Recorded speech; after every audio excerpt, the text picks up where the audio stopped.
The story of Hong Kong's notorious Hello Kitty murder case. On April 14, 1999, Hong Kong nightclub hostess Fan Man Yi died after suffering a month of brutal torture. Then her killers shoved her head into a Hello Kitty stuffed animal. To this day, the Hello Kitty murder case remains one of the most disturbingly brutal in modern history.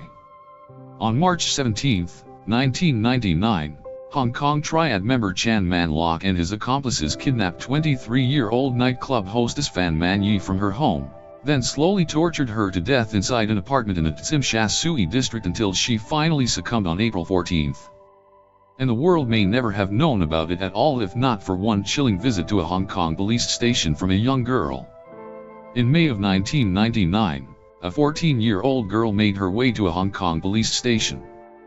She told officers that for the past several weeks, she'd been constantly plagued by the ghost of a woman who had been bound by electrical wire and tortured to death. The police brushed her off, dismissing her claims as nothing but dreams or teenage nonsense. Their interest was piqued, however, when she explained that the ghost was of a woman she'd had a hand in murdering. Following the child back to a flat in the city's rundown Kowloon district, they discovered that the girl's dreams were in fact very real nightmares. Inside the flat, they found an oversized Hello Kitty doll with a decapitated skull of a woman inside it. The case became known as the Hello Kitty murder, and was regarded throughout Hong Kong as one of the most depraved crimes in memory. This is the grisly story of the Hello Kitty murder case. Who was Fan Man Yi, the victim in the Hello Kitty murder case? Fan Man Yi's life was tragic even before she was decapitated and her head stuffed inside a doll. After being abandoned by her family as a child, she was raised in a girls' home. By the time she was a teenager, she had developed a drug addiction and was turning to prostitution to pay for her habit. By 23, she had secured a job as a hostess at a nightclub, though she was still battling addiction. In early 1997, Fan Man Yi met Chan Man Lok, a 34-year-old socialite. The two met at the nightclub and discovered they had something in common. Fan Man Yi was a prostitute and a drug addict, and Chan Man Lok was a pimp and a drug dealer. Before long, Man Yi was a regular addition to Man Lok's group, in addition to his henchmen. Later in 1997, desperate for money and drugs, Fan Man Yi stole Man Lok's wallet and attempted to make off with the $4,000 inside it. She hadn't realized that Chan Man Lok was the last person she should have stolen from. As soon as he saw his cash was gone, Man Lok enlisted two of his henchmen, Lung Xing Cho and Lung Wei Lun, to kidnap Man Yi. He intended to force her into prostitution for himself and take the money she earned as payback for the cash she had stolen from him. Before long, however, the plan had gotten out of hand.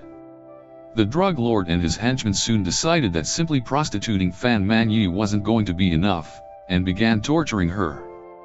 They tied her up and beat her, and for over a month subjected her to various horrors, burning her skin, raping her, and forcing her to eat human feces. Though the torture of Fan Man Yi was horrifying enough, perhaps more horrifying is the tale of the 14-year-old girl who reported her murder to the police. Not only was she responsible for turning the torturers in, but she was one herself. Known only as Ah Fong, likely a pseudonym given to her by the Hong Kong courts, the 14-year-old girl was a girlfriend of Chan Man Lok's, though girlfriend was probably a loose term. In all likelihood, the girl was another one of his prostitutes. At one point, when Ah Fong was visiting the torturous trio in Man Lok's apartment, she witnessed Man Lok kick Man Yi 50 times in the head. Ah Fong then joined in, hitting Man Yi in the head. Though the details of the extent of the torture inflicted by Ah Fong were not released, as part of her plea deal, they were no doubt extensive. When asked about them, she replied, "I had a feeling it was for fun." The death of Fan Man Yi. After a month of torture, Ah Fong discovered that Fan Man Yi had died overnight. Chan Man Lok and his henchmen argued that she had died from an overdose of methamphetamine that she had administered herself, though most experts speculate it was her injuries that eventually killed her. They only speculate because there's no way to know for sure. After discovering she was dead, the henchmen moved Man Yi's body to the apartment's bathtub and dismembered her with a saw. Then, they cooked the individual pieces of her body to stop her from decomposing and emitting the smell of rotting flesh. Using boiling water on the same stove on which they were cooking dinner, the killers boiled the pieces of her body and disposed of them with the household's garbage. Her head, however, they saved. After boiling it on the stove, and allegedly using the same kitchen utensils to stir their meals that they did to move her head around, they sewed her boiled skull into an oversized Hello Kitty mermaid doll. Additionally, they kept one of Fan Manyi's teeth and several internal organs which they stored in a plastic bag. The trial of Chan Man Lok and the Hello Kitty murderers. In exchange for protection, which she also likely received in part due to the fact that she was so young, Ah Fong testified against Chan Man Lok and his two henchmen.